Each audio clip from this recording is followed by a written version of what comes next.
আপনারা দেখছেন বার্তা এক নজর। বিজেপি পরিচালিত মালদার হবিপুর পঞ্চায়েত সমিতিতে টেন্ডার দুর্নীতির অভিযোগ। সোলার লাইট প্রকল্পে ব্যাপক স্বজনপোষণ, অনলাইনের পরিবর্তে অফলাইন টেন্ডার বাতিলের দাবিতে সরব তৃণমূল। তদন্তের নির্দেশ জেলা প্রশাসনের, যদিও অভিযোগ অস্বীকার করেছে বিজেপি। মালদায় বিজেপি পরিচালিত একমাত্র পঞ্চায়েত সমিতি হবিপুর। এখানকার বিধানসভা এমনকি লোকসভা আসনেও বিজেপির দখল।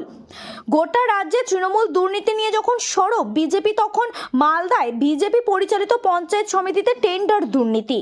পঞ্চদশ অর্থ কমিশনের টাকায় 25 লক্ষ টাকা খরচে 28টি সোলার লাইট বসানোর কাজের টেন্ডার করা হয় গত 29শে জানুয়ারি। সরকারি কোনো কাজের অর্থমূল্য 1 লক্ষ টাকার বেশি হলেই টেন্ডার বা অনলাইন টেন্ডার বাধ্যতামূলক, কিন্তু এক্ষেত্রে সরকারি নিয়মকে বুড়ো আঙুল দেখিয়ে অফলাইন টেন্ডার করা হয়েছে। শুধু তাই নয়, বিরোধীদের সমিতি এলাকায় কোনো কাজ বরাত দেওয়া হয়নি। 31 আসনে পঞ্চায়েত সমিতিতে বিজেপি 16, তৃণমূল 13, সিপিএম 2 এবং কংগ্রেস 1 জন সদস্য রয়েছেন। কিন্তু অভিযোগ 28টি সোলার লাইট প্রকল্পে সবই নিজেদের মধ্যে ভাগ করে নিয়েছে বিজেপি সদস্যরা। নিজেদের ঘনিষ্ঠ ঠিকাদারি সংস্থাকে পাইয়ে দেওয়ার হয়েছে কাজ। এরপরে ব্লক প্রশাসন ও জেলা প্রশাসনের দ্বারস্থ হয়ে টেন্ডার বাতিলের দাবি করেছে তৃণমূল। টেন্ডার প্রক্রিয়ায় দুর্নীতি নিয়ে শুরু হয়েছে শাসক বিরোধী চাপানোতর দুর্নীতিতে অভিযুক্তর বিরুদ্ধে প্রশাসনিক ব্যবস্থা গ্রহণের দাবি তুলেছে তৃণমূল। যদিও বিজেপি পাল্টা দাবি টেন্ডার প্রক্রিয়ায় করেছেন বিডিও, যিনি রাজ্যের নিয়ন্ত্রণাধিকারী আধিকারিক। সেখানে পঞ্চায়েত সমিতির সভাপতির ভূমিকায় নেই।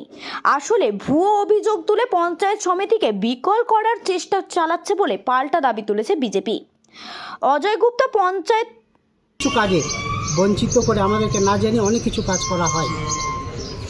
আপনার নাম, পরিচয়? আমার নাম হচ্ছে অজয় গুপ্তা, হবিপুর পঞ্চায়েত সমিতির সদস্য, তৃণমূল কংগ্রেস। হবিপুর পঞ্চায়েত সমিতি, সেখানে দেখা যাচ্ছে যে 25 লক্ষ টাকা সোলার লাইটের টেন্ডারের দুর্নীতি, এবং যিনি সভাপতি আছেন তিনি কিন্তু নিজের লোককে একজনকে পাইয়ে দেওয়ার চেষ্টা করছেন। ইতিমধ্যে ডিএম সাহেব, এডিএম সাহেবের কাছে এই বিষয় নিয়ে অভিযোগ দায়ের করা হয়েছে। এখন প্রথমত টেন্ডার একটা নিয়ম আছে, টেন্ডার সবটি অনলাইনে হয়, অফলাইনে এখন টেন্ডার উঠে গেছে। তো টেন্ডার যদি অনলাইনে হয় তাহলে টেন্ডার প্রসিডিওরটা ঠিক করতে হবে, অল কনসার্নকে জানাতে হবে, সবকে জানতে পেরেছে কিনা এটা দেখতে হবে। আর যদি এটা না করে থাকেন এটা দুর্নীতিকে প্রশ্রয় দিচ্ছে, সুতরাং তার বিরুদ্ধে জেলা সমর্থন অধিকার আছে, তিনি অ্যাকশন নিতে পারেন। সাংসদও দেখা যাচ্ছে বিজেপির, বিধায়কও বিজেপির, সভাপতি বিজেপির সবাই থাকুক, আইনটা তো আর বিজেপির হতে পারে না।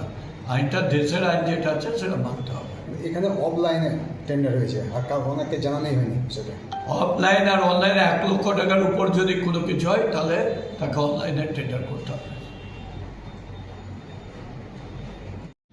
আমরা দেখতে পেলাম হবিপুর পঞ্চায়েত সমিতিতে তৃণমূল দল এবং সেখানকার মেম্বাররা বিভিন্ন জায়গায় কমপ্লেন করেছে যে হবিপুরের পঞ্চায়েত সমিতির সভাপতি টেন্ডারে দুর্নীতি করেছে, তার নিজের লোককে সমস্ত সোলারের টেন্ডার পাইয়ে দিয়েছে। কিন্তু এইটা তৃণমূল দল ভুলে যাচ্ছে যে এই টেন্ডারটা সভাপতি করে না, বিডিও করে, এবং ভিডিওটা রাজ্য সরকারের অধীনে। স্বাভাবিকভাবেই এইসব ভুয়ো অ্যালিগেশন তুলে পঞ্চায়েত সমিতিকে বিকল করার যে প্রচেষ্টা তৃণমূল চালাচ্ছে সেটা মানুষ কোনোদিনই মেনে নেবে না, আর এতে আমরাও হতে দিব না। পেয়েছি অভিযোগটা পাওয়ার পরে আমি ডিপিআরডিও সাহেবকে বলেছি, বিডিও সাহেবকে বলেছি যে অভিযোগটা খতিয়ে দেখতে। আর সেখানে যদি এরকম থাকে যে এই প্রকিউরমেন্ট যেটা আমাদের আছে, যেখানে এই টেন্ডার দিয়ে আমাদেরকে 1 লাখ টাকার উপরে কাজ হলে করতে হয়, সেই প্রভিশনকে যদি কেউ বাইপাস করে থাকে তাহলে তার এগেনস্ট আমরা অ্যাকশন নেব। বিডিও সাহেবকেও আমি বলেছি দেখে নেওয়ার জন্য, আর ওনাকে আমি সাজেস্ট করেছি যে তাড়াতাড়ি যাতে উনি এই টেন্ডারটাই করে দেন। তো এইভাবে আমরা বিষয়টাকে মেটানোর চেষ্টা করছি।